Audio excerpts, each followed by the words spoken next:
اعوذ باللہ من الشیطان الرجیم بسم اللہ الرحمن الرحیم الحمد للہ والصلاۃ علی آلہ اما بعد فقد قال تبارک و تعالی فی کتابہ المجید والفرقان الحمید بسم اللہ الرحمن الرحیم ان ھذا القرآن یہدی للتی ہی اقوم۔ ناظرین، آج ہم آپ کے سامنے فضائل قرآن مجید کو بیان کریں گے۔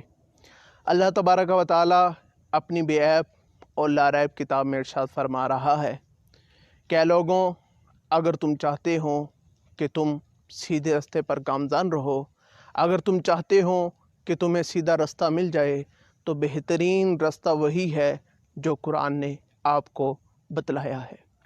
امام علی علیہ السلام نہج البلاغہ میں فضائل قرآن کے ضمن میں فرماتے ہیں، میرے مولا فرماتے ہیں تعلم القرآن فإنہ احسن الحدیث، لوگوں قرآن کی تعلیم حاصل کرو اس لیے کہ یہ بہترین حدیث ہے۔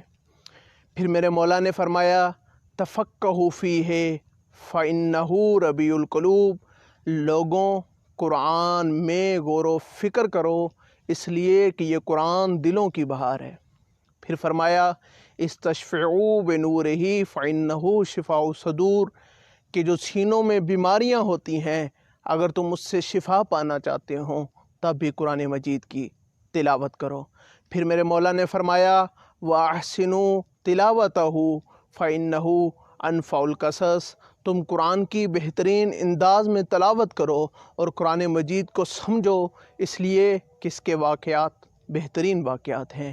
لہذا ہمیں کوشش کرنی چاہیے کہ ہم قرآن کریم میں تفکر کریں اور اسے آسان طریقے سے تلاوت کریں تاکہ ہم سیدھے راستے پر گامزن رہ سکیں۔